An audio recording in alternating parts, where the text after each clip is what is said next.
Hi friends, ഇന്ന് തലശ്ശേരി സ്റ്റൈലിൽ വളരെ ടേസ്റ്റി ആയിട്ടുള്ളൊരു ബിരിയാണിയുടെ റെസിപ്പിയാണുള്ളത്.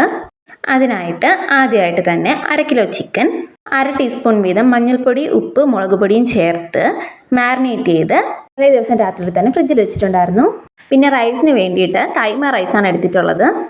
1/2 കിലോ കൈമ അരി നന്നായിട്ട് ഒരു 3-4 പ്രാവശ്യം വാഷ് ചെയ്തെടുത്തിട്ട് ഒരു അരമണിക്കൂർ നേരത്തേക്ക് ഒന്ന് സോക്ക് ചെയ്ത് വെക്കണം.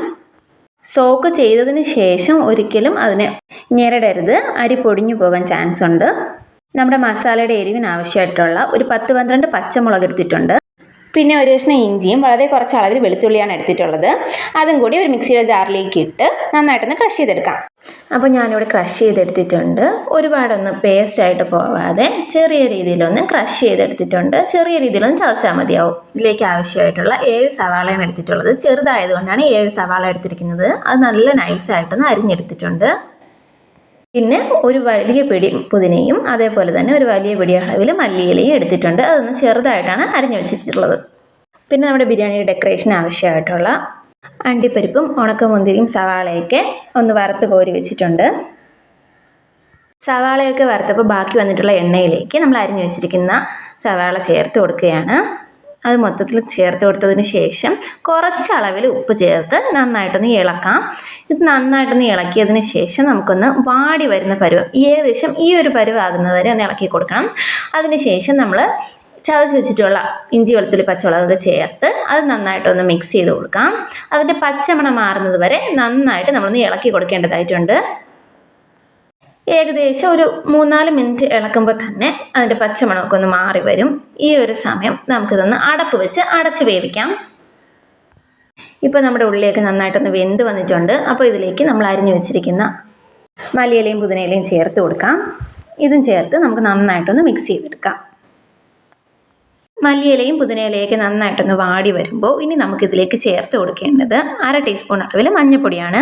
നമ്മൾ ഈ ബിരിയാണിയിൽ മസാലയായിട്ട് വേറെ ഒന്നും ചേർക്കുന്നില്ല. മഞ്ഞൾപ്പൊടിയും 1/2 ടീസ്പൂൺ അളവിൽ ഗരം മസാലയുമാണ് ഞാൻ ചേർത്തിട്ടുള്ളത്. നിങ്ങളുടെ കയ്യിൽ ബിരിയാണി മസാലയാണ് ഉള്ളതെങ്കിൽ അത് ചേർത്ത് കൊടുക്കാം.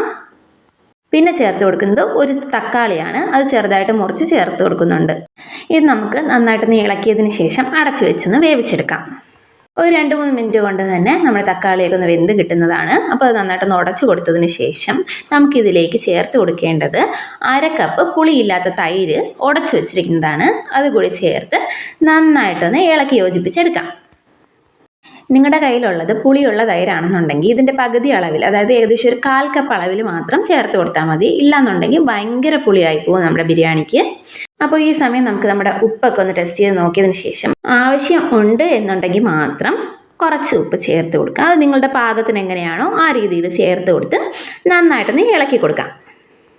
ഞാനിപ്പോൾ ഇവിടെ കാണിക്കുന്ന അളവ് 4 പേരുടെ അളവിനാണ്. പിന്നെ നമ്മളിതിലേക്ക് ചേർത്ത് കൊടുക്കേണ്ടത് ഒരു പകുതി നാരങ്ങ പിഴിഞ്ഞ് ചേർത്ത് കൊടുക്കുക. നന്നായിട്ടൊന്ന് ഇളക്കി യോജിപ്പിച്ചതിന് ശേഷം എണ്ണ തെളിഞ്ഞ് വരുമ്പോൾ മാരിനേറ്റ് ചെയ്ത് വെച്ചിരിക്കുന്ന ചിക്കൻ ചേർത്ത് കൊടുക്കാം. ചിക്കൻ ചേർത്ത് നമ്മൾ കുറച്ച് നേരത്തേക്ക് നന്നായിട്ടൊന്ന് ഇളക്കി യോജിപ്പിക്കേണ്ടതായിട്ടുണ്ട്. ഏകദേശം ഒരു 5 മിനിറ്റ് നേരം നന്നായിട്ടൊന്ന് ഇളക്കുക. അങ്ങനെ നന്നായിട്ടൊന്ന് ഇളക്കിയതിന് ശേഷം നമുക്കിതൊന്ന് അടച്ചു വെച്ച് വേവിക്കാം. അടുത്തതായിട്ട് റൈസ് കുക്ക് ചെയ്യാനായിട്ട് കുറച്ചധികം വെള്ളം വെച്ചിട്ടുണ്ട്. അതിലേക്ക് ഒരു 3 ടേബിൾ സ്പൂൺ അളവിലാണ് ഞാൻ ഉപ്പ് ചേർക്കുന്നത്. നമ്മൾ റൈസ് വേവിക്കുന്ന വെള്ളത്തിൽ എപ്പോഴും ഉപ്പിൻ്റെ അളവ് കുറച്ച് മുന്നിട്ട് നിൽക്കേണ്ടതായിട്ടുണ്ട്. എങ്കിലും നമ്മൾ വേവുമ്പോഴത്തേക്ക് കറക്റ്റ് ആവൂ.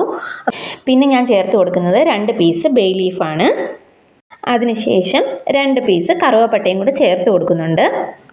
പിന്നെ ചേർത്ത് കൊടുക്കുന്നത് 3 ഏലക്കയാണ്. ഒരു 5-6 ഗ്രാമ്പും കൂടെ ചേർത്ത് കൊടുക്കുന്നുണ്ട്.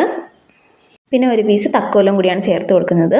ഇത് നന്നായിട്ടൊന്ന് വെട്ടി തിളയ്ക്കാനായിട്ട് വെയിറ്റ് ചെയ്യണം. അതിന് മുമ്പായിട്ട് 1 ടേബിൾ സ്പൂൺ അളവിൽ നെയ്യ് ചേർത്ത് കൊടുക്കുക. അതിൻ്റെ കൂടെ നമ്മൾ നേരത്തെ ചിക്കനിലേക്ക് ചേർത്ത നാരങ്ങയുടെ ബാക്കി പകുതി പീസാണ് ഇതിലേക്ക് ചേർത്ത് കൊടുക്കുന്നത്. അതും കൂടി പിഴിഞ്ഞ് ചേർത്ത് കൊടുക്കുക. നന്നായിട്ടൊന്ന് വെള്ളം വെട്ടി തിളച്ച് വരുമ്പോൾ നമുക്ക് അതിലേക്ക് അരി ചേർത്ത് കൊടുക്കാം. അരി ചേർത്തതിന് ശേഷം നമ്മൾ നന്നായിട്ടൊന്ന് ഇളക്കി കൊടുക്കേണ്ടതായിട്ടുണ്ട്. ഞാനിതിലേക്ക് 1 ടീസ്പൂൺ അളവിൽ ഗരം മസാലയും കൂടി ചേർത്ത് കൊടുക്കുന്നുണ്ട്. പിന്നെ വെന്തുകൊണ്ടിരിക്കുന്ന ചിക്കനിലേക്ക് 1 ചിക്കൻ മാഗി ക്യൂബാണ് ചേർത്ത് കൊടുക്കുന്നത്.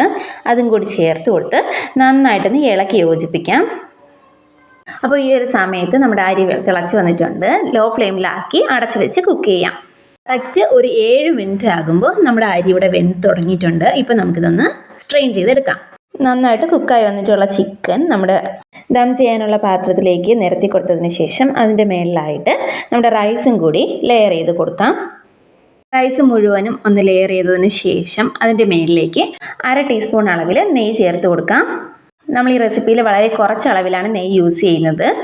പിന്നെ ഞാനിതിൻ്റെ ഡെക്കറേഷന് വേണ്ടി മല്ലിയില യൂസ് ചെയ്യുന്നില്ല, പുതിനയില മാത്രമാണ് യൂസ് ചെയ്യുന്നത്. അതൊന്ന് ആദ്യം ലെയർ ചെയ്ത് കൊടുക്കാം. ആ സൈഡിൽ കാണുന്ന എൻ്റെ മോളുടെ കൈയാണ്. അപ്പോൾ നമ്മുടെ പുതിനയിലേക്ക് നിരത്തി കൊടുത്തതിന് ശേഷം നമ്മൾ ഫ്രൈ ചെയ്ത് വെച്ചിരിക്കുന്ന ഓണിയനും അണ്ടിപ്പരിപ്പും മുന്തിരിയായിട്ട് ലെയർ ചെയ്ത് കൊടുക്കാം.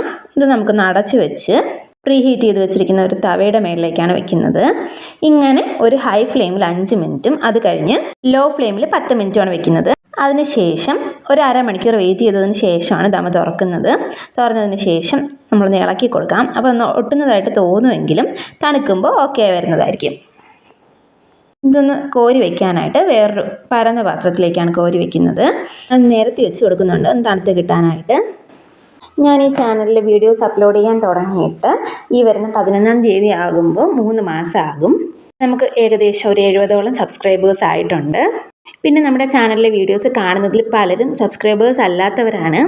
അപ്പോൾ എല്ലാവർക്കും വീഡിയോസൊക്കെ ഇഷ്ടപ്പെടുകയാണെന്നുണ്ടെങ്കിൽ ഒന്ന് സബ്സ്ക്രൈബ് ചെയ്ത് സപ്പോർട്ട് ചെയ്യുക. ബിരിയാണിയൊക്കെ ഒന്ന് ട്രൈ ചെയ്ത് നോക്കി ഇഷ്ടപ്പെടുകയാണെന്നുണ്ടെങ്കിൽ ലൈക്ക് ചെയ്യാനും മറക്കരുത്. അപ്പോൾ അടുത്തൊരു വീഡിയോ ആയിട്ട് കാണുന്നത് വരയ്ക്കും എല്ലാവർക്കും ബൈ ബൈ.